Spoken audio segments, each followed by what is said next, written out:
afternoon, everybody. Welcome to the Chainmovers Podcast, special matinee Saturday edition. Don't do that very often. No, we're keeping it fresh and keeping you on your toes. Keep you on your toes. Yeah. As usual, I'm your host, Chad. With me is my trusted co-host, Reid. Welcome back, Reid. Friday was lonely without you. I missed you. Yeah, I haven't seen you since Monday. Wednesday was lonely. Too long. Yeah, sorry. Wednesday was lonely. Too long. It's been too long. 4 days. Yeah, we got a pile to get to today. Yep. A literal pile. Lots of stuff to do. Saturday edition too. Maybe we'll go a little bit longer than usual. Well, I don't see why we wouldn't. I'm not in a big panic. No, I don't have anything to do till 7 o'clock tonight. It's windy here, overcast. Might get a little rain. How it's looking? Yeah, we'll see. We'll see how it goes. But this might be our last. I don't know. I have a feeling we should enjoy this weekend. Next week's supposed to be okay. Yeah. But then by like middle of October we have daytime highs of 4, 5. Yeah, it's gonna be sweater weather soon. Yeah, it's gonna be shitty, but whatever. That's life. I mean, it happens every year, Reid. There's nothing we can do about it. You know what I mean? Weather here in July sometimes. That's true. That's also very true. So, well, let's not waste any time. No. Let's get at her. Thursday night recap turned into a pretty good football game, actually. Cincinnati took this one on the last second field goal over the Jags, 24-21. That boosts Cincy up to 3-1 and drops Jacksonville to 0-4. Yep. Burrow, 25 of 32, 348 yards and 2 touchdowns. Pretty efficient day for the young fella. I started him in fantasy. I had a decent fantasy game in that one, actually. Mm-hmm. James Robinson, the Jacksonville running back, went 18 of 78 for 2 touchdowns. But real star of the show was C.J. Uzomah, tight end for the Bengals. We had 5 of 95 for 2 touchdowns. That's a pretty good game. Come out of nowhere. He's been with them for lots of years too. Yeah, I think he's been there like 5 or 6 years already. Just been a nobody, really. Yeah. I don't remember the last time he broke out in a game. No. Like it's been an eternity. I don't think he's ever been a viable fantasy start. No, I don't think so either. No, because they always had Tyler Eifert was there. He's a bad Who's the other guy? Tyler. There's another Tyler there. There's another guy. Yeah, there was. I forget his name. I do too. But Tyler Croft. Yes. Tyler Croft. And they were both good. Yep. But injury prone. So, Trevor Lawrence, 17 of 24 for 204. No touchdowns, no picks. And 0 turnovers in this game. None by either side. Yeah. Shocked the shit out of me. I mean, neither team's super efficient on the offensive side of the ball, but dramatic improvement, I would say, for the Jags. I expected, more of a drubbing, but your thoughts on the Jags' performance? The only reason I thought Jacksonville was had a better chance is because it was Thursday and it was a short week, and I don't really know how much to read into the short weeks. Yeah, people say it's a short week, but does it really matter? What's the difference for? It's a short week for both teams, so what's the difference? What is it? That's true. I'd never really understood the argument that people make that the Thursday nighter makes the difference between certain teams. I don't think it does. But I don't know. I think we were looking at a more polished Joe Burrow this year and a guy who's taking a next step in his career. And the Bengals are going to be tough to beat all year long. So Trevor Lawrence, still too young. He'll get there, but not the right guy to be facing this week in Joe Burrow. No. Urban Meyer came out in his presser and, his post-game presser, and he was devastated at this loss, right? Like, not even angry, just sad. Like, his eyes were red. He looked tired. Really defended the guys in the locker room, saying, he just felt bad for them because, they didn't turn the ball over. They played a much better game. It was tied 21-21 with 10 seconds left, right? And Cincy managed to squeeze it out. So Jacksonville surprised me in this one. I'm not going to lie. But I don't know. Cincy, top of the AFC North, looking good. And they say it normally takes a full year from that ACL injury that Burrow had last year to come back. So, this should be his season where he's figuring out his leg again and his knee. And we just hope he doesn't re-injure it because that wouldn't be good. Exactly. So, but he looked good. Yeah, Cincy. I don't think Chase, he was very pedestrian, 6 for 77, I think he was. Yeah, no touchdowns, but... Yeah, he was a little quiet this week. Tyler Boyd, I think Uzomah was the only receiver who caught touchdowns. Yes, he is. Yeah. Tyler Boyd's still a decent night. I think he went over 9 yards. for 118. Yeah. So, yeah, he showed up. And the Bengals could just maybe get one more receiver to add to that core, but... They're pretty rich at receiver. Because who else do they got? They got T. Boyd. Higgins wasn't playing. He was out, yeah. Where's John Ross? Where did he go? I don't know. But yeah, he was a first-round draft pick, wasn't he? Fast. Yeah. Like he broke the 40 record, right? So I don't know. I don't know if he's made an appearance this year yet. He was quiet last year too. Yeah. It's a good question. What happened to John Ross? We might have to investigate that one a little deeper. But all in all, turned out to be a pretty decent football game. I was surprised. So yeah, I was hoping the Bengals were going to drop it for survival pool purposes, but I wasn't holding out hope.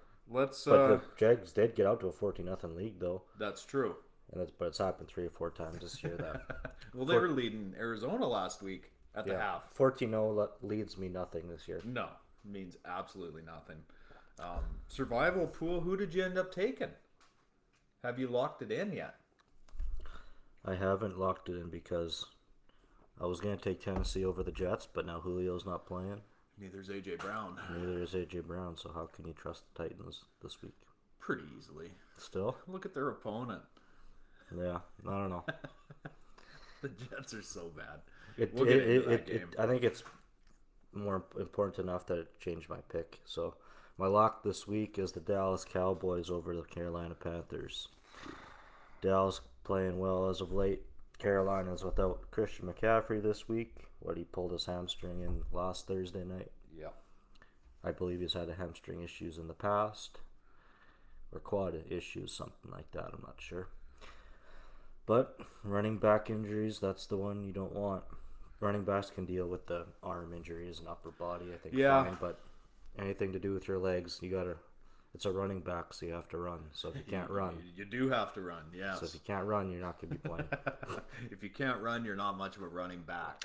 No. It's just the way it is. That's law.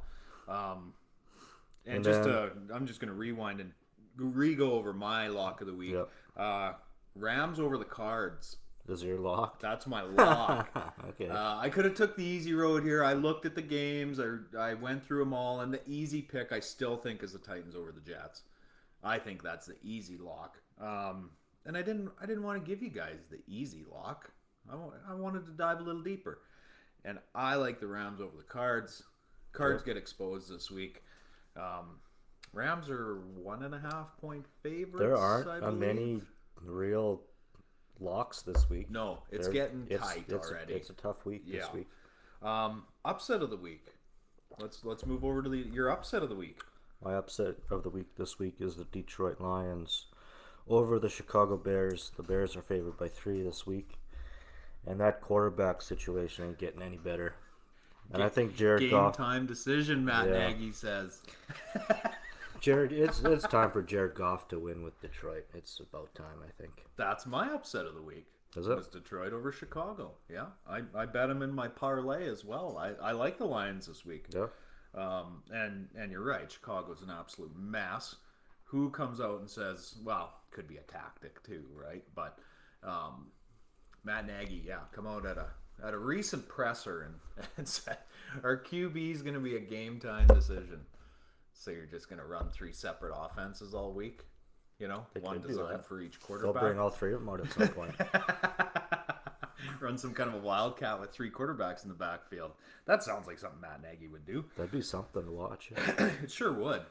I guess not. Well, teams are using 2 quarterbacks right now all the time. Yeah, we'll split one. May as well make it 3. Yep.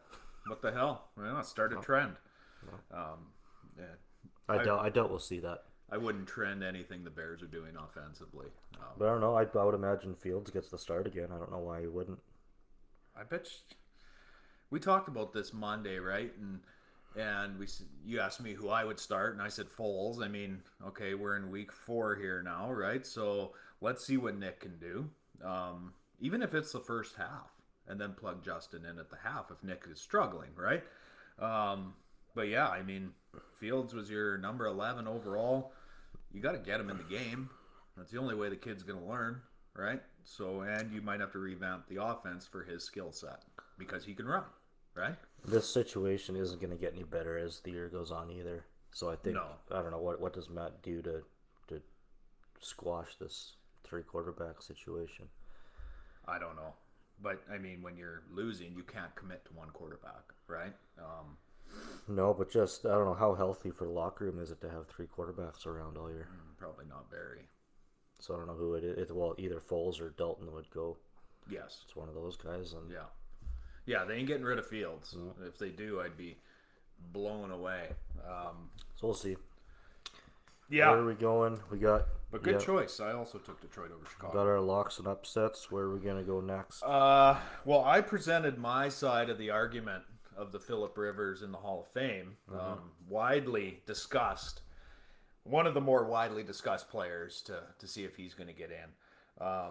I went through the stats, and my magnificent football mind says no.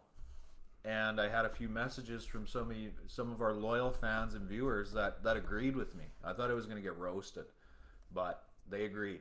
They said Phillip Rivers does not belong in the Hall. So I don't know if you fall into that train or if you're going to argue against me. Let's find out. Well, the only thing I can do really is just to present some hard facts. Let's keep it fact-based, yes. So, I don't know. I'm gonna do a straight comparison to Dan Marino here. Okay. Dan Marino, former Miami Dolphins quarterback. Pretty famous. If you don't know who Dan Marino is, you probably shouldn't be listening to us.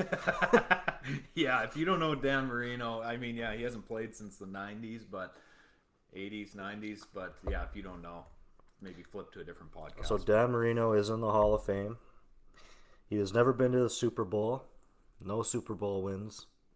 Same as Phillip. I'm not too sure how many playoff appearances he's made. I don't know either, to be honest with you. Probably a couple, but I don't think too many, so I'm just going to do it. But he is in the Hall of Fame. Dan Marino's a Hall of Famer. He is. He has 61,637 passing yards. Phillip Rivers has 63,000 passing yards. So Rivers has more passing yards than Dan Marino. Dan Marino has 420 touchdown passes. Phillip Rivers has 424. So he has 4 more touchdown passes than Dan Marino. And Dan Marino has 252 interceptions. Phillip Rivers has 209 interceptions. So we can go down the list. I can throw out more stats if I wanted to, but I'm not too sure if the other stats make a difference. But he's thrown for more. He's made more playoff appearances than Dan. Thrown for more yards and has more touchdowns. So I'm going to have to say he is. You're going to say yes, yeah. Phillip is going into the Hall. Yeah. My argument against that would be a lot of guys have come and gone since Marino got in. Marino kind of broke ground with that 61,000 passing yards, right? Now 70 is the target, right? Drew Brees has 70, Brady has 70, or 70 there's plus. There's a new standard. Yes, yeah. That's kind of where I'm at with it. But I mean, hey, you're very much entitled to your opinion, just as I was entitled to mine. So we're split on that one. At the end of it, I conceded that Rivers will probably get in, just based on the fact that he is top 10 in a lot of the categories, and people seem to really like him. Everyone was always pulling for Phillip, right, and would defend him, but he blew a lot of close games. Phil also had a lot of good players along for the ride with him. He most certainly did. And maybe Dan didn't as much. Yeah, I don't think so. So he had Antonio Gates, possibly the best tight end ever to play. He'd be number top 5, yeah, probably. Yeah. LaDainian Tomlinson in his prime. He had LaDainian, right? Yep. If I'm not mistaken, for a couple of years. Oh, at least 5 or 6, yeah. Was it? Yeah. I don't think Dan ever had a running back of that caliber. No, that team just wasn't that good, right? Yeah. That Dolphins team, Marino carried that team. Yeah, who else? Well, who was the running back after LT? I don't think it was kind of a carousel running back. Yeah, then the defense got better. Like they had Junior Seau. You know, they had Cromartie. They had a lot of talent, and they went 14-2 that year. They won the AFC West, and I think they lost out in the second round that year. But yeah, he just could not get it done, right? And lots of opportunities. Still had Keenan Allen for lots of years. One of the interesting ones was fourth quarter comebacks. You know, Phillip played a lot of years, right? Yeah. And he's 10th all time with 29 fourth quarter comebacks. But to put that into perspective, Brady is 40, Big Ben is 36, Stafford is 32, and Matt Ryan is 31. So a lot of these guys are still playing, right? So that just, I think, goes to show you that he just wasn't clutch, right? And that's what you need when you have a minute and a half left, and you have one touchdown, and you need to drive 90 yards. Phillip Rivers wouldn't be in my top 10 list of quarterbacks to take to lead me to victory, right? Neither would Matt Ryan, to be fair, but he was better at it than Phillip. So. Yeah, that's the old standard versus the new standard. It is. It comes down to. It's more of a passing league now, too, right? So, but regardless, I'm going to respect your decision. Yeah. And Reid says yes, Chad says no, and I'm sure we'll find out very soon who will be right. I think you're going to be right. I think he's going to get in. Is he up for it this year? Well, it depends if he actually comes back. Yes. I think he's still kind of floating around out there. If he doesn't come back this year, he probably won't. No. There's no way he's going to stay in good enough shape, I wouldn't think. But 8 children that guy has, too. 8 children. It's a lot of children. That's a lot of kids. But I think he's got the money. Yeah, I think his career earnings are enough to float his family along. So, I don't know. It's enough for Phil today. We'll maybe get back to him at a later date. Yeah. So we have to take a quick commercial break though. Okay, for our first commercial break. Yeah. Yeah. Who's the lucky company? Well, we don't have one. They're making us take a break on the podcast, so when we're streaming, an ad would fit in. And then so we're gonna say take a break, but we're gonna be right here we're gonna take a 2-second break and then be back. So we're breaking right now. We're gonna take a break. Okay. And we're back. That's what we got to do now on the video. It's weird, but it is what it is. So, let's dive into kind of a new section. Not kind of. It is. It is a new section. MVPs so far. Obviously, we're talking NFL. After 3 weeks, heading into week 4, the MVP discussion has shifted quite a bit, I would say, in 3 weeks. But I'm going to go through my 3, and then let's hear your 3, Reid. My MVPs so far. Number 1, Tom Brady. Tom Brady is leading my MVP race right now. Even with the loss last week, that's no big deal. Tom's lost games before. He will come back. Leads the league in, he's a top fantasy player. Not even quarterback. Top fantasy player. Derek Carr leads the league in yards, but Brady has just been lights out for a 43-year-old quarterback. Pretty insane. So Tom Brady's my number 1 choice right now. My number 2 choice, Matthew Stafford. Good. New city, new team, doesn't matter. Matt was ready. It looks like he put in the offseason work to learn this offense. Seems like he hung out with McVay a lot because they're clicking. And he stays healthy. I think he's going to stay right in that MVP discussion right to the end. And number 3, which might surprise a lot of you out there, Joe Burrow. I like Joe Burrow this year. he's the main reason the Bengals are 3-1. Let's be honest. Yeah. That Jamar Chase pick helped them out immensely. They're old LSU alumni together. They're very familiar with each other. Won a national championship together, and that continuity has continued right up into the NFL. So those are my top three. He rounds out my top three. I like Burrow, and I think he's been playing super well. So, your thoughts? I got to peel. I was looking. Well, Tom Brady had quite the first couple of weeks. Not so much. Well, even his performance last week was pretty good, even in the loss. So yeah, I gotta agree with you. Tom Brady's in the top three right now. Won't have Gronk this week. Gronk's not making the trip to New England. Gronk is ruled out. Yes. Not necessarily the biggest blow. I'd rather have him out than Godwin or Evans. I think he is easier to. They got OJ Howard, right? Easier to move forward without a tight end than a receiver, I think, for Tom. Unless you're Kansas City, yeah. Yeah, Tom likes it. As long as Tom has a couple of receivers, don't matter. I agree. I'm gonna go Josh Allen with Buffalo. Good pick. Playing well. Got a new contract to play up to, so that's good that he's doing it. And Derek Carr from the Raiders. I don't hate any of those selections. Derek Carr is a friggin' top 3 quarterback in the league right now, I think, stats wise. And on my fantasy team, I have Burrow and Carr. So it's flip a coin. It's matchup based every week who I'm going to start, right? So those are 3 quarterbacks. Even that, I don't know, even Jamar Chase is, like, at the moment, Jamar Chase, he's got 4 receiving touchdowns right now. I don't think he'd ever win MVP this year. He'll win OROY. No.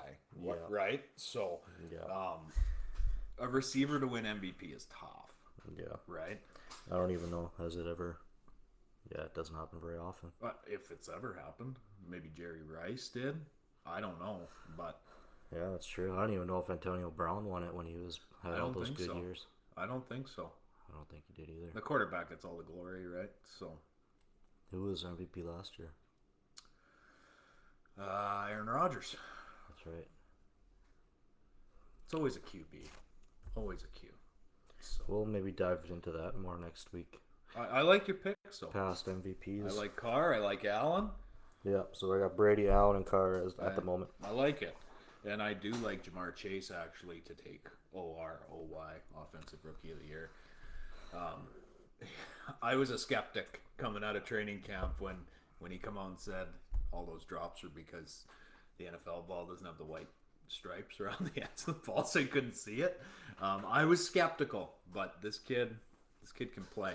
So if he catches 20 touchdowns this year, maybe he'll that'd get be in there. phenomenal for a rookie. Yep. Yes, and it would be on pace to almost do it. Right? That would be a record. 20 has never been done, I don't think, has it? Randy Moss with the 07 Pats caught 21 or 23. But for a rookie to come in and do it would be mind-blowing. Calvin Johnson must have won the MVP when he had his monster year. I don't think so. No. I think he caught 24 one year. The team is so bad, right? So yeah, true. Typically, MVP goes to a competitive team as well, which that's the unfortunate truth. That's life. So, kind of a side note before we get into our booms and busts here, I just wanted to talk to you about this. The book about the Patriots dynasties coming out the past 20 years, since Belichick showed up almost, right? I don't know if you've heard of this. I've read a few excerpts of the book. But it's interesting. I mean, there's so much talk. I mean, with Tampa going back to New England this weekend, how's Tom going to handle it? How's Bill going to handle it? Tom said they handled it perfectly, perfectly in quotations. Belichick didn't even meet with Tom before he left. They talked on the phone. Rumor has it Belichick treated Brady like a 20-year-old rookie all the way up until the end of his time there. Robert Kraft has come out and in the book he calls Bill Belichick one of the biggest assholes he's ever met. Robert Kraft. Yes. He called him an idiot savant For those of us that don't know what that means, it's kind of like Rain Man. You don't know how to act around people, but football-wise, there's no one better than Belichick, right? So I think it's been proven time and time again that Bill's a little bit on the arrogant side. He thinks he can win with, it doesn't matter who's on the field. As long as he's on the sideline, he thinks he can win. Which, I mean, if you're a coach, that's probably a good way to think. You shouldn't be too worried about your personnel. You got to have a game plan, and that's what you get paid for, right? So, yeah, it doesn't sound like everything was so rosy, but it was all masked because they were winning, right? So, I'm definitely going to run out and pick up that book. I don't even know who wrote it, but I think it's going to be interesting. Bill Belichick, the best coach ever? What do you think? I don't know. I don't know. I'm still getting over the fact that Brady isn't even a Patriot anymore. He's already won a Super Bowl with It's already been a year and a half. He's won a Super. But yeah, I don't know. The fact is, when I was growing up in high school, when the Giants beat the Patriots in the Super Bowl, like those were the borderline best moments of my life. Best Super Bowl I've ever seen was that one. I've never been a Patriot fan. I've never been somebody to root for the Patriots, just for the fact that I enjoy seeing Brady losing more than I like seeing him win. But the fact is, he is better than everybody else. That's the cold hard truth. Yes. Eventually, I get older and I can appreciate that.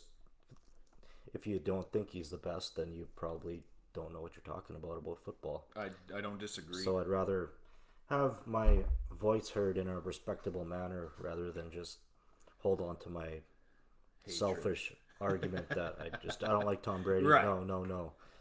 So you have to open up your mind to the fact that he is probably the best quarterback ever. We sound very similar. I was still hanging on to Joe Montana, until the 6th, 7th ring, and then it's like, all right, Tom is the best. I think Tom has proven that, he can do. Obviously, he's proven it that he can do it without Belichick. Tom was not just a system quarterback. Yeah, I mean, and it sounds like Tom really kept the peace in that locker room, because Belichick would berate Tom at practice if he made a bad choice or a wrong decision or whatever, and Tom would sweep it under the rug, and guys would come to him and say, you're just going to take that? And he's like, it's all right. We can win regardless of what Bill says. And, so it was kind of that internal struggle, but Tom rose above it all the time. And I think if nobody else complained, if Tom Brady's not going to complain that he's getting yelled at by Belichick, well, if you're a linebacker, you're probably not going to complain either. So, say how many people can say you've had the same job for 20 years in a row? Some people can say that. Yeah. I certainly cannot say that. It's a dying, I don't want to say quality, but, yeah. I mean, in the 70s, people worked at the same place for 40 years, right? Yeah. But it doesn't happen much now. So when you're at the same place for 20 years, it's not always peaches and cream. That's true. And sometimes it doesn't take much for a relationship to end. So the fact that he was there for 20 years, you're going to have some good, you're going to have some bad. Probably, hopefully more good than bad, but a bunch of stuff in the middle of there. But yeah, I don't know. I don't know. It's tough because Tom has a family too, and you don't really want to move your kids around the country more than 2 or 3 times. Yeah. You like once you have kids, you probably want to have some sort of a steady life where you don't have to move around the country all the time. Yeah, they got friends in their schools, and Phillip Rivers again. He was probably pretty lucky he was able to stay with the Chargers for as long as he did. Could probably open his own school at this point and just have his kids in there. Ryan Fitzpatrick, however, he's played with 9 teams now, I believe. Oh yeah, at least. Maybe more. And he has kids too, I think. How do you do it? He probably... I bet you he has a central home and he just moves and comes back. And runs back and forth. Lots of guys, I think, live in Florida and California. They have a place down there, exactly. And they just travel and that's what I would do. I don't know, but interesting. It's going to be interesting, I'm sure, and I'm sure all those angers and frustrations every time they won a Super Bowl just melted away, and that's what kept them going for, arguably 20 years. That was a hell of a dynasty. But it's starting to crumble, as we can see. And, I mean, how long will Bill be there? Who knows? I can't see Bill going anywhere else to coach. I think once he's done in New England, he's done. I don't think he has a lot to prove, really. He walked away with 6 rings.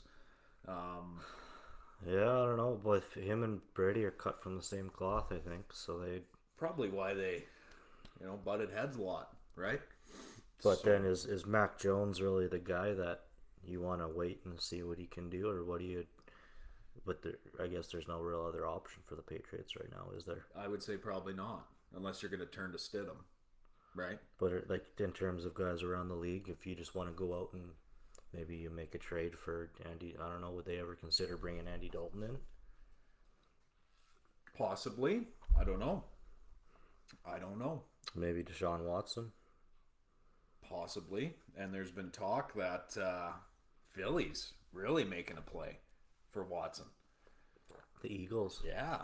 Even prior to his alleged, crimes, and even before those are settled, Philly's supposedly throwing a huge package at Houston, and Houston's asking a lot, but I mean, he's arguably one of the best quarterbacks in the NFL when he's healthy.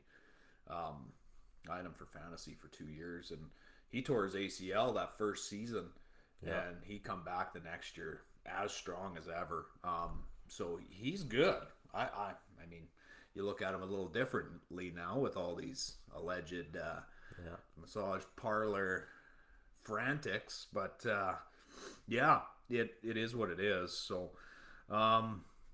let's slide over to our fantasy booms and busts. Or we'll go if the book is $20 or $25 or under, I'd probably pick it up. Oh yeah, I'm gonna buy it. If it's anything over $25, I probably will just leave it. Just wait until buy it's it a year old. I'll buy it on eBay. Yeah, 2 years from now. You'll get it for $250. Yeah, so I think I can. I don't know. Anyone who's been around sports, I think. Yeah, it's I don't know. Pro sports is a different game than. Well, if you can't appreciate the success they had, at that level, the fact is too, when a guy gets older, he doesn't want to do the training regimen that I'm sure Tom was able to do when he was younger.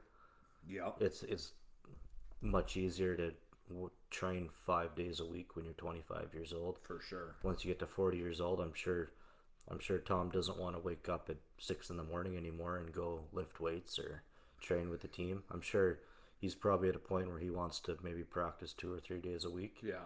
Take a couple days off, and maybe Bill wasn't a big fan of that. That could be. Which is pretty much, that's kind of the conclusion I draw, is that Bill's old school, right? So yeah, I'm sure he wants to practice Monday to Friday.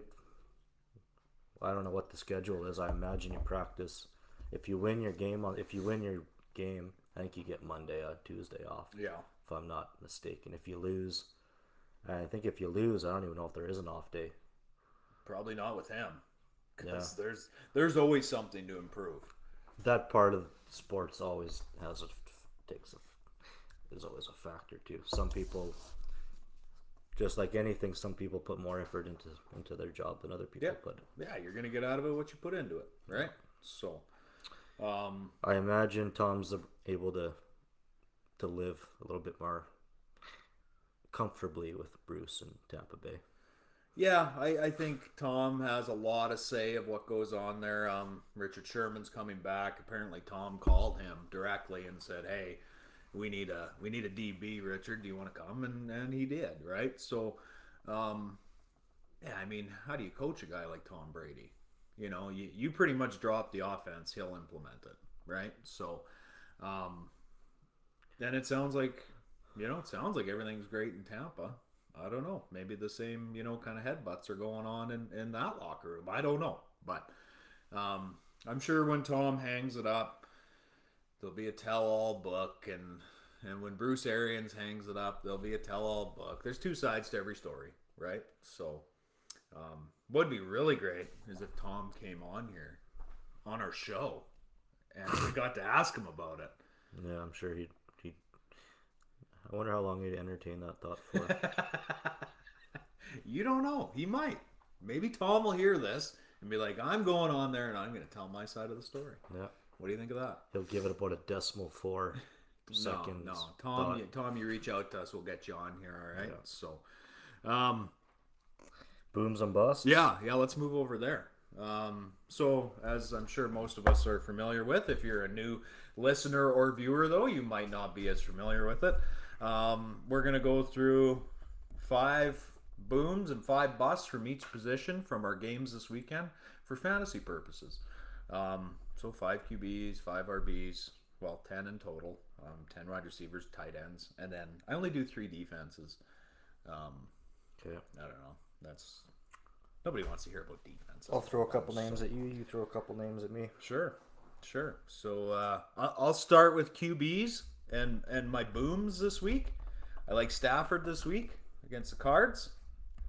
Okay. I like Goff against the Bears.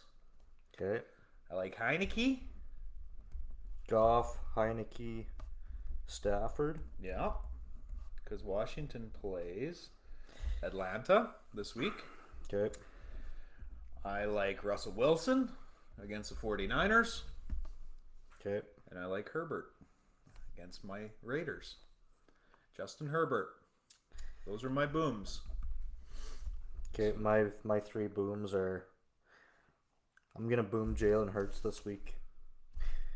They play Chiefs. Yeah. I think the Eagles are actually going to put up a pretty big fight this week. I don't know if they win. All right. Eagles are at home. I don't know. The Eagles play well at home. They just do. So I think I'm going to boom Hurts. I'm going to boom Stafford also. That's a good pick. And I'm booming Dak Prescott. I knew it. I knew he was going to work his way onto your list. Yeah. Are you a closet Cowboys fan? I don't know. Or just more of a Dak fan? They're getting bad. I like the Eagles, and the Cowboys are like the team I'm not supposed to like.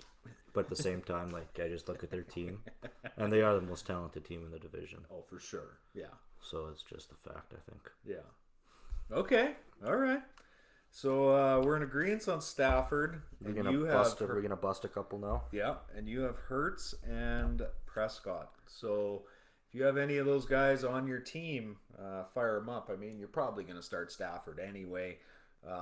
You're probably going to start Herbert. You're probably going to start Wilson. But the other 4, I would say, are if give them a look this week. They got good matchups. My busts this week. Teddy Bridgewater is my number 1 bust. I don't put them in any particular order, though, but they play the Ravens, and I think the Broncos are going to get slapped. But you told me that they're actually a 1-point favorite or 1.5 point. Denver's a -1 favorite over Baltimore as of this morning. That's insane. Which makes no sense. Well, it must be 1.5. Oh, I saw -1. What does it say here? It doesn't give you the odds on here. The NFL doesn't promote gambling, I guess, but... You sure? I'm sure. Yeah. I can't remember where I saw it. I think it was Yahoo I saw it. First overall in rushing. Look at that. Second overall defense. No, the Ravens are. Broncos second ranked defense. Look at that. They've played some shit. Broncos aren't. Yeah. To start, though. Who they played? The Jets, Jacksonville. Yeah. And who else did they play? I don't know. They have garbage matchups. I think the Broncos are going to get exposed this week. I don't think they're that good of a team. So, Teddy Bridgewater, Big Ben, busting Ben this week. Don't like him. They got the Packers at Lambeau. I don't think it's going to be a good day for Ben. Kyler Murray, I'm busting him this week. Rams D's for real. Yeah. Carson Wentz, it's a pretty easy bust, but I figure it needs to be reiterated. There's probably some people still starting them in fantasy. If you have them, don't start them, even though they're playing the Dolphins. skip over Mr. Wentz. And Ryan Tannehill, I'm busting this week due to the simple fact that A.J. Brown and Julio Jones have already been ruled out for this week. So I'm busting Ryan Tannehill. Thoughts? Thoughts, additions, subtractions? No, I agree with most of them. Tannehill made my list also. No Julio, no A.J. Brown. Yeah, that hurts. That hurts. He'll just give the ball to Henry probably 40 or 45 times. Yeah, he'll run for 480 yards. I'm going to bust Kyler Murray also, just for the fact they're playing the Rams. I think his style of play, him and Brady had some success last week, but Murray is a different kind of quarterback. Brady had some garbage time success too, right? Yeah, so I'll go with you on Kyler Murray. And I'll bust Sam Darnold also. They're playing the Cowboys. Ride or die. Eh? He's without his main man, McCaffrey. That's true. That is true. But McCaffrey out, Hubbard is he was one of the hottest pickups. He actually got drafted in our league, but I think he was only on like 30% of rosters prior to the CMC injury. So hopefully Chuba Hubbard has a nice day. We talked about him a little bit a week ago. Local product. We're rooting for you, buddy. Yep, we're pulling for you. Let's slide over to RBs. Yeah. Booms. Antonio Gibson against Atlanta. I like him. Okay. Singletary. Devin Singletary from the Bills. That Bills backfield has been a bit of a mess so far. But I'm going to boom Singletary this week. They got the Texans. I think they're going to be up by 14 at the half, maybe even more, and they can run the ball in the second half. So I'm booming Singletary. Leonard Fournette. I'm booming him. Yep. Tampa, going to New England. It's going to be the same kind of story as the Bills, I think. I think they're going to hold a decent-sized lead at the half, and then they're going to run the ball, kill the clock out, right? Okay. Chris Carson, I'm booming him. Seattle Seahawks running back. Who does Seattle have this week? Do you know? San Francisco. San Francisco. That's right. I like the Seahawks in that game.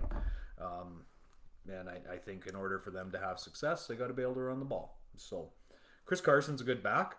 And this one kind of coming out of obscurity, Sony Michel from the Rams with their running back injury troubles.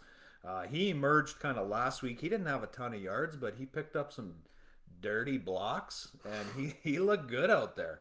And coaches notice that kind of thing. So I think he's going to get a lot of carries this week. Yeah, thoughts? Yeah. I'm actually busting. The only guy I'm going to disagree with you on is Chris Carson. Okay. You don't like Carson this week? I'm going to bust Carson this week. Okay. Just because I think San Fran's defense is... I think Russell Wilson's going to hang on to the ball more. Okay. I'll say good, not great day from Carson. Okay. Melvin Gordon, I'm going to bust him. Okay. And I'm going to bust Austin Eckler also. I did as well. I don't like Eckler this week. I busted Chuba Hubbard too. I don't necessarily like the matchup. I don't hate it. I still think Carolina's going to win the game, but I think they're going to have to do it mainly through the air. And then I'll bust. I'm going to bust both backs in the Cleveland-Minnesota game. Nick Chubb and Dalvin Cook, I think, will be Cook might rock star plays this week. But yeah, if he's playing, I think he's questionable now. I had Madison/Cook as bust as well. I don't. Yeah, you don't. Yeah. I don't know. I don't trust. Yeah, that's going to be a good football game. I think. Yeah. The Browns-Vikings. And then I'm going to stay on the Eagle train. I'm going to boom Miles Sanders also. Oh, you like him this week? Yeah. Okay. Those are my three. I'll just go through. I know you got five, but I'll stick with my three. Okay. So if you got any of those guys, it's up to you whether or not you want to play them or not. But we wouldn't, or we would. You know, whether you want to take our advice or not. Yeah, that's entirely up to you. But let's move over to wide receivers. I'm booming Josh Reynolds this week from Tennessee. former LA Ram, showed flashes of greatness when he was in LA, but he was like a fourth string receiver there, playing behind Cup, playing behind who's the other good wide out there in LA? Woods and Cup. Woods, yeah, Robert Woods. And then tight end wise, they always were rich at tight end. So Reynolds didn't get a lot of opportunity. I think he will this week with AJ Brown and Julio out. So I am booming Josh Reynolds. I'm also booming Hollywood Brown. Okay. I think he's going to rebound from his rough outing. And I'm booming Mike Williams from the Chargers. Okay. Him and Justin Herbert have some chemistry going there. I like them. So, where are you at with receivers? I don't know. I don't know if you got Stephon Diggs. I think he's my biggest boom. Okay. They play a Houston team that is depleted. It's in shambles, I would say. Davis Mills is starting. Stephon Diggs. I like Kenny Golladay this week against the Saints. I think the Giants are down a couple of receivers. Kenny will be a play. And Sterling Shepard has been ruled out already. And Slayton is out, I believe. Okay. And I don't know. I'm gonna boom Tyler Lockett again. This guy's on fire. Hip injury, should play. Is he a little nicked? Yes, a little bit. But he did practice Friday, so they said he is probably leaning towards playing. Okay. I hope you're right, because I got him on my fantasy team. So. And I'm gonna boom CeeDee Lamb too. Really? I think this guy's year 2 now. Yes. Already becoming a dangerous weapon. Fast. Yeah. Great hands. Obviously, if he's a receiver. Yeah. Dallas is going to put some points up. Get all the Cowboys in there you can, I think. And see, I'm the opposite. Carolina's defense is good. Yeah. And Dak Prescott is no different from any other QB in the NFL. He's no different than Tom Brady in the sense that if you knock him on his ass, he can't throw the ball, right? And that Panthers D-line has been good. Yeah. And let's face it, the Cowboys O-line isn't what it used to be. So I think it's going to be a tight game, like 23-20, that type of thing. What's the line now? 4.5? 4.5. Cowboys are the favorite. Yep. I took the Panthers to cover. So that would be the play of the day, I think. Yeah, if you're gonna bet something on that game, you bet Carolina to cover. I think so. Yeah, I think it's gonna be a tight game. I don't think Dallas is gonna run wild like they did against the Eagles, but I could be wrong. Not a whole lot of real comfortable. No, like in terms of picking winners this week, I don't think it gets any harder than this. Well, especially if you're covering spreads. Yeah. Then it gets real tricky. But wide receiver busts.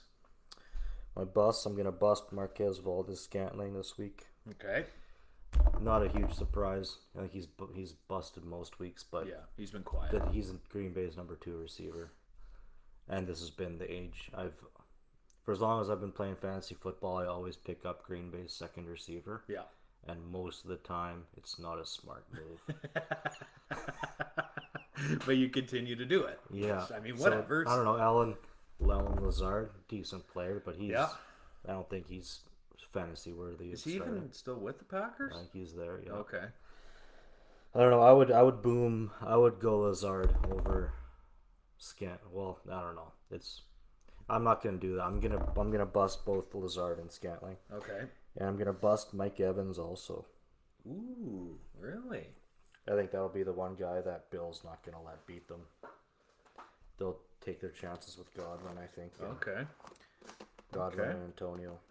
I'm busting DK Metcalf on the premise that Lockett's playing. If Lockett doesn't play, then plug him in. Allen Robinson. I mean, I'm busting him. Can't disagree with that. And I actually busted CeeDee Lamb, but I'm busting Adam Thielen this week. I think it's going to turn into the Jefferson show. And Cleveland's D is pretty good. I think they're going to focus in on Thielen, and that's going to open up Jefferson. So just Okay. That's where I'm at.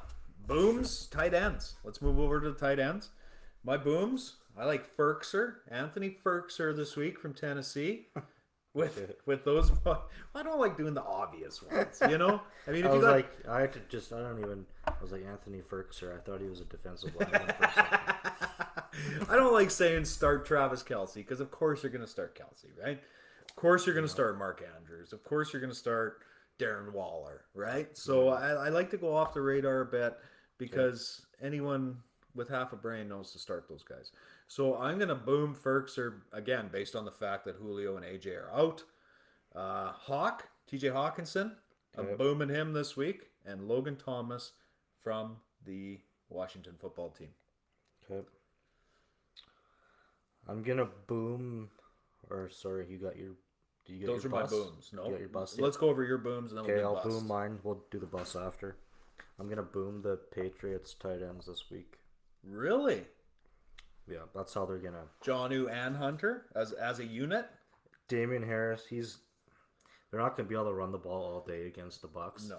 So they have to throw it a little bit, and I think they'll throw it to their tight ends. So both you're booming.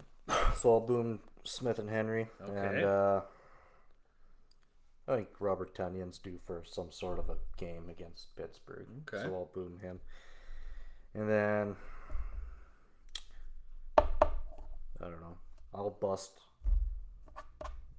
I can't bust Dawson Knox. Dawson Knox will be a boom this week too. Yes. I like him this week too. And you want to move over to busts? yeah, let's see your bust so I can get my thoughts in order. Okay. See, I busted Tanyan just because he's been quiet, and I busted Henry, but those are Hunter Henry, that is. Yeah. But my other busts are Jack Doyle from the Colts. Okay. He's a bust. I can't trust anyone with Carson back there. Cole Kmet, again, Chicago Bears tight end. Okay. With their quarterback disaster that they have happening there. Obviously hard to trust anyone from there. And Tyler Higbee, I busted him as well.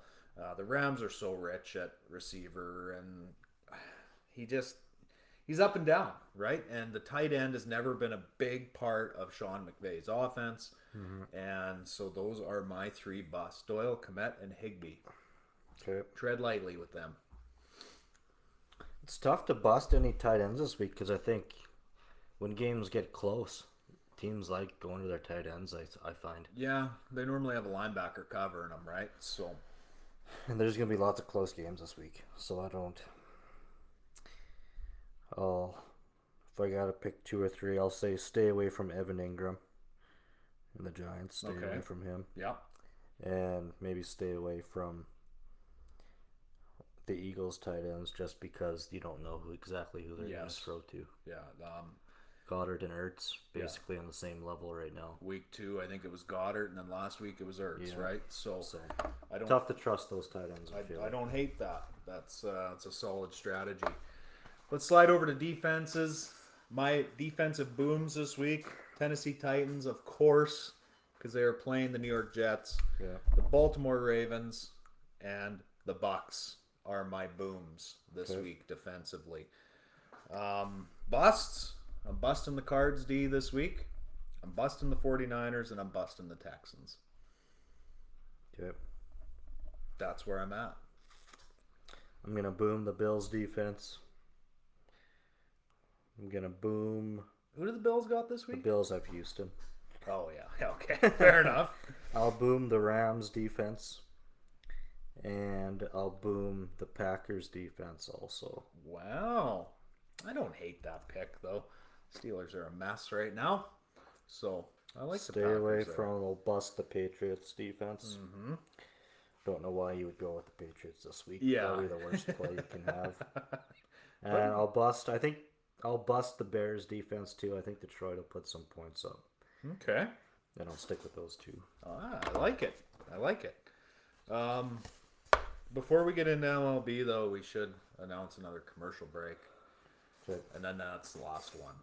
And then we can... I feel professional.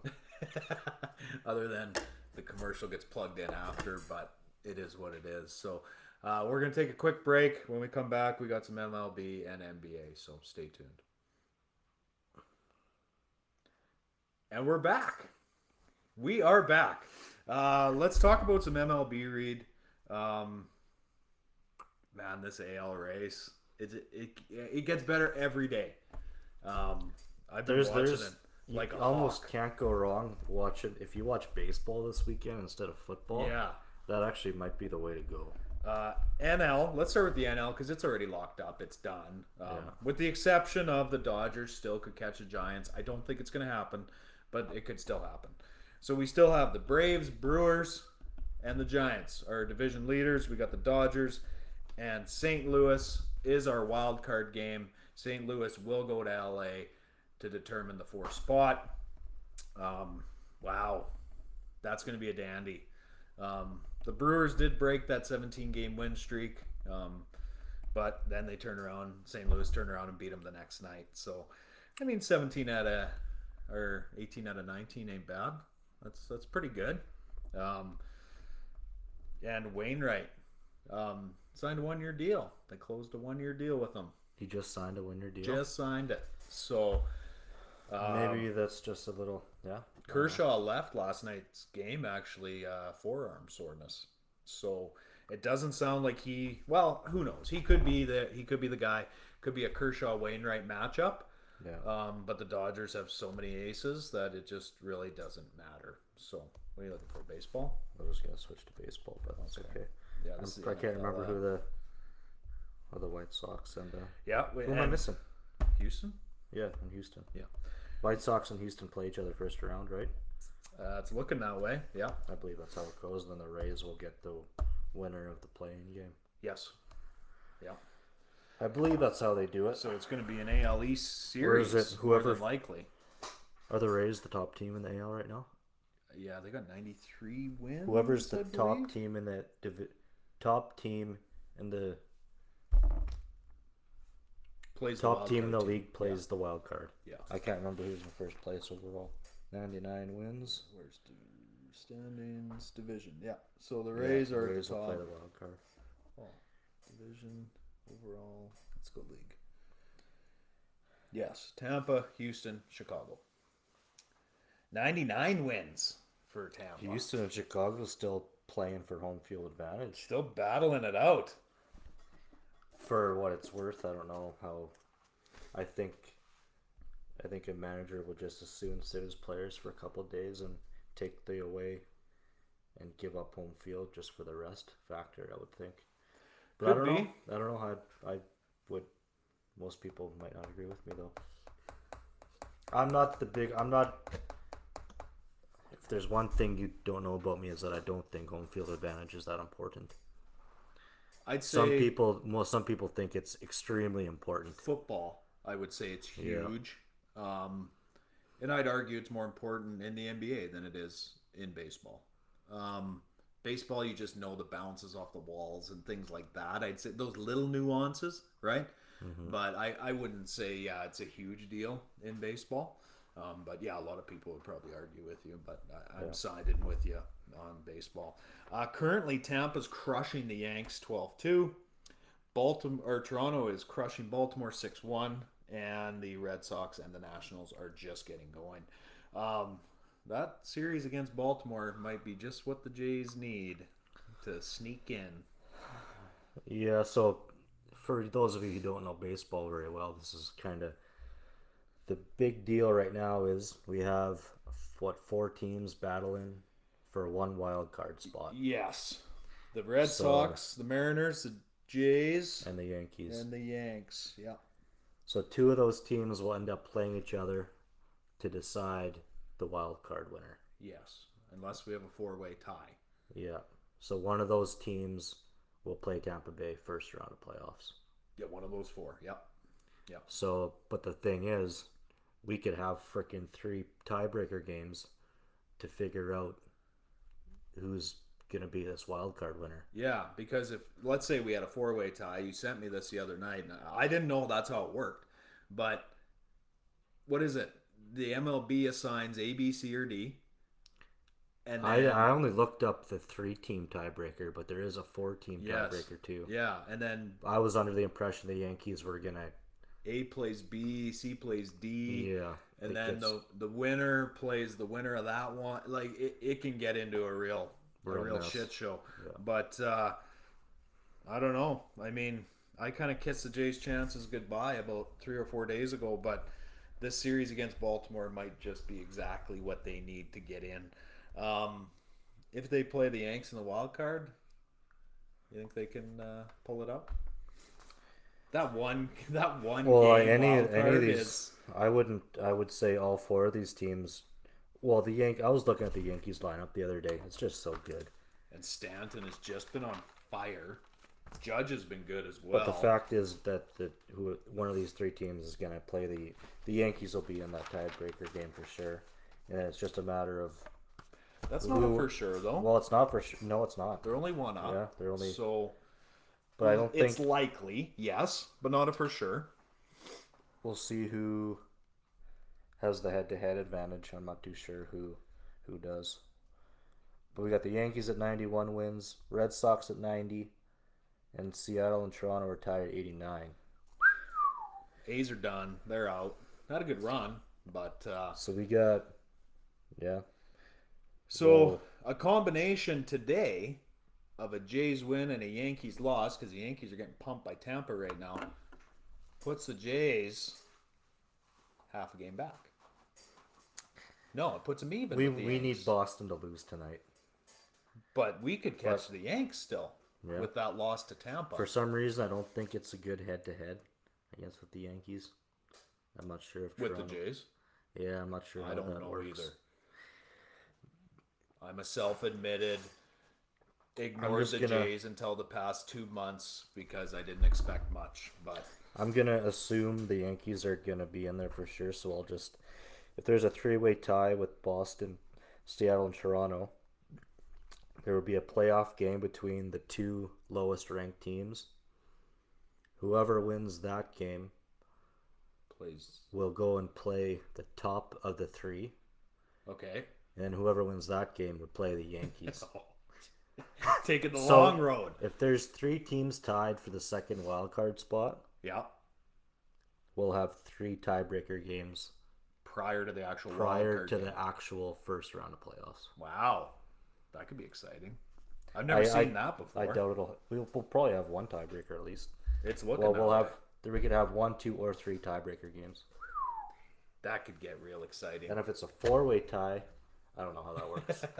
Let's hope that doesn't happen. We could look it up, but yeah, like I said, I was kind of looking into it, and A plays B, and C plays D, and then D plays B, and it turns into a whole thing.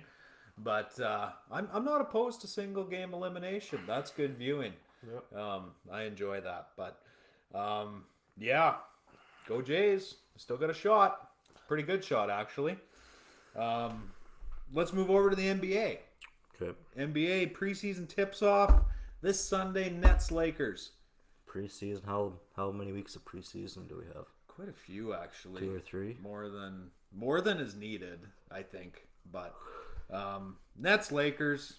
I don't even know if everyone's dressing their studs. I would say probably not. But yeah, 3 months from now, that's going to be a good game. But I want to touch on the Ben Simmons ordeal. I had touched on it on Wednesday. It just keeps getting a little deeper and a little more developing. And first thing, Joel Embiid came out and said that the 76ers made a mistake bringing in Al Horford and shipping out Jimmy Butler. They did that to keep the ball in Ben Simmons' hands. Why you want the ball in Ben Simmons' hands, I don't know. He's not exactly an elite scorer of the basketball. But Embiid has had enough. If you really want to know what somebody thinks about you, make them angry, and they'll tell you. And that's what's happening here. I think he's sick of hearing about the whole ordeal. He wants the 76ers and Ben to move on. Ben's in the camp of it's not his job to improve his trade value. That's the 76ers job. So, yeah. Thoughts on that? There's obviously some things going on behind the scenes in Philly. They say it all started, I don't know if you remember that game against the Hawks where Ben Simmons had a wide open dunk underneath and proceeded to pass it. and I forget who he passed it to, but they got fouled and whatever else, and it's got to be in his head, right? I don't understand why you would have passed that basketball. I remember the play, but that was kind of the beginning of the end for the Ben Simmons era in Philly. But yeah, there's obviously other things going on too. It's hard to, I don't know. I think it's kind of have this. I don't know. Is it fair to say that the COVID season has distorted a couple people's view of the importance of the season? Possibly, but that's just normal. That's life anyway. Even before COVID, yeah, regular season games aren't taken as seriously as playoff games. Not even close. No. It's just happened since the dawn of time where guys take off games or off weeks. Yeah. Go through the motions, and when playoff time comes, they ramp it up, and it's all good. Yeah. But especially defensively, a couple guys took the playoffs off, perhaps. Not really caring as much as they normally would care. In Philly? Is that what you're thinking? In the wrong place to do that. Yeah. Because you're going to hear about it one way or the other. That being said, Ben Simmons was owed $8.25 million. That's how his contract was structured on October 1. Philly did not pay Ben his $8.25 million. They put it into an escrow account, meaning it's sitting with somebody's lawyer, and as long as Ben holds out, that's where the fines will come from to pay his fines will come out of that $8.25 million. Right play, wrong play if you're Philly? I don't know. Is it fair to question Ben Simmons' desire to play basketball? If you're the 76ers, yes. Because if you really love basketball and you want to play and you want to do this for a living, what's the big deal? There's obviously been words back and forth between Simmons and some other people. That's the only conclusion I can come to. Yes. And sometimes some people can't handle. Some people have zero tolerance for arguments. And True. Just cannot. As soon as things are going good, they're going good, and as soon as something happens, it's broken. Yeah. Some people we can't fix this. Yeah. Sometimes, and the meter, I guess, is the only thing I can come up with. Some people's tolerance meter is a little bit higher than others. Yes. Yeah, I agree. So if I'll compare it to Tom Brady's tolerance meter, I think Tom Brady has a pretty high tolerance meter. To deal with Bill Belichick for 20 seasons, I would have to agree with that. And Ben might have a little bit shorter of a tolerance meter. Yeah, which is crazy. I mean, you look at what the two have accomplished. I mean, Ben's obviously a lot younger, but you know my thoughts on Ben Simmons. I don't think he's in a position to be demanding all this stuff, but somebody's in his ear saying, "Yeah, Ben, you're the greatest," and don't cave. Don't cave to what they want, and I think it's a smart business move by the 76ers. Wednesday's show, I said that the ownership from the 76ers actually flew out to LA to meet with Ben August 8th or the 13th. I can't remember the day. Ben made it very clear during that meeting there is no reconciliation. Like you said, it's over, right? So he has not talked to the team since. I don't know if he's talked to any teammates or anything like that. But I think with Embiid coming out and saying the 76ers made a mistake getting rid of Jimmy Butler to accommodate Ben, I think that's kind of the nail in the coffin. They have to move him, and they're probably going to have to take a little less than what they were hoping to get out of him. Or it'll just drag out on through the year and we won't see Ben Simmons play. That's right, yeah. Which I'll say is probably the most likely option at this point. I mean, he's shooting himself in the foot pretty hard here, I would say. But he has no, I don't know. Well, I don't know. It's obviously so bad that you can't fix it. It's gotten to that point, but I mean... If you're Ben Simmons, if you don't play, you're not getting paid. That's true, but he obviously doesn't care, right? Yeah. Not only is he not getting paid, he's getting fined, right? So it's costing him money. Not money that he never had. It's costing him money that he does have, right? So I went over it on Wednesday. It's $227,000 per preseason game up to game 20, and then at game 21 to 82, that increases to $300,000 per game. That he would be fined. Not that he's not paid; he's fined. So I don't think it's going to get to that point. Jimmy Butler did the same thing in 18 when he was on the T-Wolves, right? He signed a big contract, came back, first couple of practices, lost it on management. Remember he was saying, you guys fucking need me. You know, you can't win without me. And he was right. I mean, T-Wolves have been a mess ever since. And he went to Philly and lost in the Eastern Conference. You just don't see it leak out into the media as much as this one has. This case. Yeah. So it's not unprecedented territory, but it's interesting. But one last point on this, I'll get your thought on it too. If you're a GM for Portland, there's been talks that Portland's interested in Ben. Are you gonna give Philly the moon and the stars, knowing that this guy wants to call the shots, and if he doesn't like it, he'll just take his ball and go home? Well, didn't Ben? He just signed a max contract too. He's 1 year into it. Yeah, he's got 4 years left. Who on earth would take a max contract to this guy? Well, you'd have to. Well, that's kind of where we're at, though, right? Well, so, I don't know. Would anybody? I don't know if any team would. Why would any team take on his contract? They like him, I guess. I don't think teams like him that much.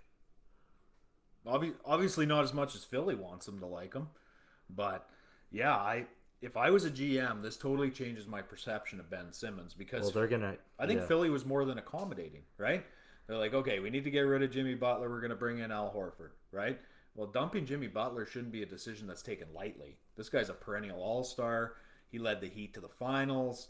I think he won a DPOY, if I'm not mistaken. I mean, Jimmy Butler can play. And just because Ben Simmons didn't want him there, 76ers shipped him out, right? They gave him a max deal. I don't know what else the guy wants. But if I'm a GM, I don't know. I might consider it, but they ain't getting 3 firsts and 2 seconds and Damian Lillard, I'll tell you that much. So his contract is going to have to be completely reworked. They might just terminate. Can they just terminate his whole contract? I would think they could. I think they can. Yeah, I would say they could. As long as both parties, a group of both parties have to agree to it. They have to agree to sign it, so I would assume they have to. But if he's a contract is a contract, he agreed to play, 82 games as long as he's healthy. If he's not willing to do that, he's not living up to his end of the contract, and I assume they could terminate it at that point, right? So, I don't know. It could get real heated. I don't think it's going to go that long. I think Philly will weaken on their stance as the season goes on, and they'll take a little bit less, and Ben will end up. I'm surprised we don't see this happen more, honestly. Are you?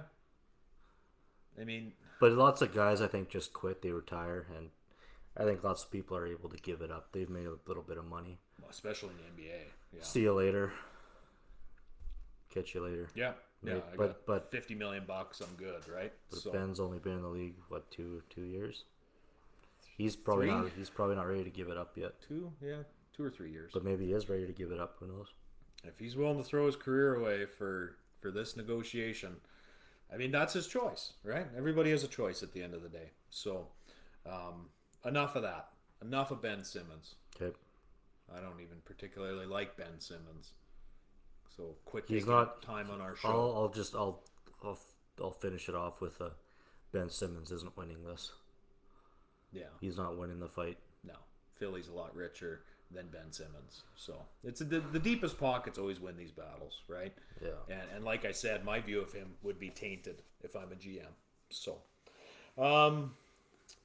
anything else you want to touch on NBA wise? Oh, Karis LeVert. I just wanted to touch on that quick. Karis LeVert, Indiana Pacers guard, stress fracture in his back. This is the same dude that when he got traded, they found that spot of cancer on his kidney when he underwent the physical, so that trade ended up saving his life when the Nets traded him to the Pacers. I like Karis. I hope he's healthy. I hope he comes through it. They say it's not major, but I don't know how a stress fracture in your back couldn't be a fairly serious thing. So, But they say he'll be ready to go for the start of the season. So I just wanted to throw that in. I was looking at the NBA. There's lots of players moving around the league again. Kelly Oubre is not with the Warriors anymore. Where'd he go? He went over to the Hornets. Okay. Otto Porter made his way to Golden State. I did see that. And the Lakers, as always, have found a way to attract lots of good players to their team. If it was 2014, that team would be unreal. Yeah.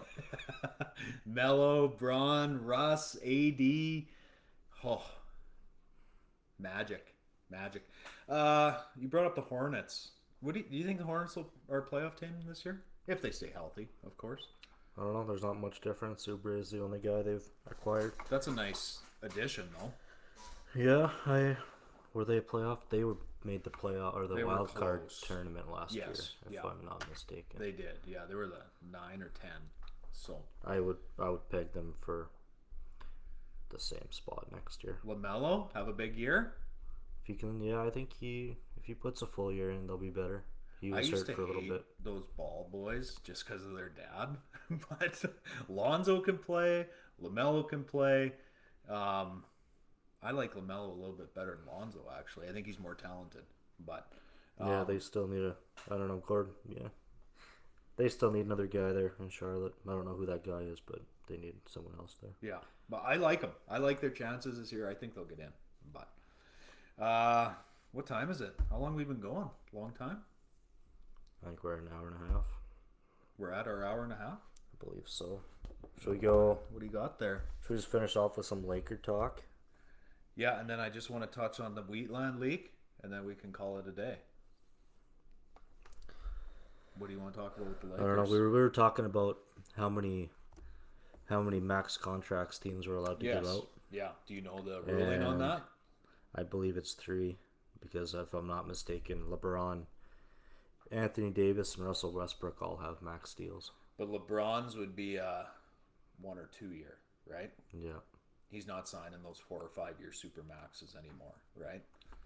So we're just, anytime a big deal goes down and we're thinking about big names moving, we have to, the max contracts always come into play, because I don't think there's a load of max contracts being signed right now. Yes. So I think Denver, after the Michael Porter one, Jokic is next in line for a big deal. Yeah.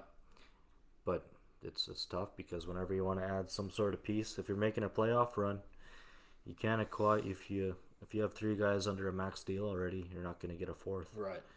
So you got to be smart about who you're signing to max. Obviously, everybody does this every year. But yeah, I don't know. I think the Lakers are they're definitely a playoff team with how it sits. But there's a lot of egos walking around that room. I'd say LeBron is obviously your top dog, right? He's arguably go down as one of the best players ever. But Russell Westbrook, I don't think subscribes to that shit. Russell Westbrook's pretty high on himself too. So I could see there being a little bit of drama if they go on a 3 or 4 game losing streak, and I think it's going to be interesting. I think. Well, I don't know. Is Russell Westbrook? Him and Kyrie Irving. They're not really a fair comparison. Kyrie shoots better than Russ does. Way better, yeah. But Russ drives the lane. He's more of a playmaker. Way more athletic, I would argue. So I think LeBron and Russ are a pretty good tandem. Overall, I think they. But at the end of the day, it's basketball. It's not like. It's basketball. It's not like it's a sport. It's not. I think people make too much about comparing guys, and this guy can't play with this guy. In the end, it's basketball, but there's big egos there, right? Yeah. They make a lot of money, and that's all these guys know, and they want to be the best and think they're the best and told they're the best, and then all of a sudden they show up somewhere and they're not the best, and they can't handle that, right? LeBron's gonna have to shoot the ball. Who's I wouldn't say Anthony Davis. He's not a perimeter shooter. Russ, he can, but he's not exactly consistent. But Russ is nowhere near a consistent perimeter shooter. No. And even Melo, they got Melo. Is LeBron even he's LeBron still is a pretty solid 3-point shooter. I think he's 35% from 3-point land, but I mean he still shoots 70% from the free throw line. They need a guy who can shoot threes. Yeah, if they manage to lock down a Lillard or someone like that, that team's off to the races. I don't know who's the 3-point. There's a couple bench guys, I guess. I think Langston. I was just looking. No, Langston Galloway is with the Warriors, I think. I'll have to take a better look at who the Lakers have. Yeah, but they're starting 5. They'll be good. I don't think they're going to be the team to beat in the West. They'll be better than last year, that's for sure. Think so? The Lakers? Yeah. Okay. If I'm not mistaken, who did the Lakers lose to last year, first round? Ooh, not the Clippers. They lost to Phoenix first round. Yes, that's right. Phoenix? Are they going to be contenders again? I don't see why not. It's pretty much the same team. Yeah, I don't know if they're losing anybody. Well, maybe I'll got to do more NBA homework before next show. I haven't dove into it in a while, but Wheatland, I want to close out with the Wheatland unless you got anything else NBA-wise you want to touch on. No, we'll have to research a bit better before we dive into it. Yeah, we'll start committing a little more time to it once the season gets going. So, Wheatland League, last night the Raiders hosted the St. Paul Lions, beat them 46-0. Bonneville forfeited to the comp, didn't even show up. So, obviously the comp won that game. And Cold Lake beat Wainwright 41-32. Raiders sit atop the Wheatland League with, catch this, 165 points for, 7 against. That's a good defense. It's a good offense too. Good team, well-rounded team. I've paid zero attention to high school football the last 4 or 5 years. You should have came to the game yesterday. It was a good one. Yeah. We were at home. Now we don't have any more home games. I don't know. I should maybe start paying attention to that a little bit more. We have no more home games until the playoffs. We're on the road the last 2 weeks of the season.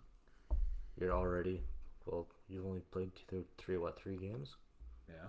2 at home. How many weeks are in the season? Only 5. Because we only have 6 teams, right? I thought you would play each other twice or something like that. Nope. Because then we go into provincials, right? So. At least they're playing, I guess. That's Has it always been like that? Only a 6-week year? Yeah, typically. But the provincial finals already running into could be the first or second weekend in November, and it gets pretty cold by that point. So that's true. You can't have them out there in January. You know, gotta end it at some point. No. Yeah, December's even getting pretty cold. Maybe the snow will stay away for a bit more this year. I hope you're right, but we got October. What is October 2nd? Yeah, 2nd today. Yeah. I'm not even going to talk snow. It is what it is. You're right. It is exactly what it is. But that being said, Reid, that was a long show, but it went quick, I think. We touched on a lot of good things. A lot of great things. Anything else going on in the sports world that I'm not aware of? Nope. It's college football today. But you don't watch college football. I do. I don't know if I've ever sat down and watched a whole college football game before. Oh, man, you should. You should. I'm just going to Google sports, see what comes up. Anything. See what happens. Yeah, anything happened this morning that we didn't touch on? No, we're good. We got to end it somewhere, Reid. Otherwise, we'll be here all day. Yeah. It's Saturday. I want to see. People like us, but they don't want to hear us all day. I don't think. Can we fill? Yeah, I don't know. We gave you our football takes this week. We gave you our baseball takes. Talked a little about basketball. I think you've heard enough of us. Yeah. Monday, 10th episode already, Reid. Episode 10, number 10. We might have to. I think if we get to 25, that might be our first milestone. If? What do you mean if? If/when. We're just getting into the good part of the sports season here, so we're definitely getting to 25. If/when we get to 25, we'll maybe do something special for. We'll wear party hats and have some balloons and streamers. Yeah. Maybe one of those noisemakers. You know, we could do something like that. Yeah. Yeah, we'll see how it goes. But that being said, thank you everyone for tuning in again. Enjoy your weekend. As always, you can catch us Monday again. I presume we'll be back at 8. Catch us here on Facebook Live, also Spotify, Apple or Google Podcasts. We're all over. We're all over the place. Share us with your friends. And on that note, I'm sure you'll find something to watch on TV today and tomorrow. If you don't, there's a problem. Yeah. So we're out. Thank you.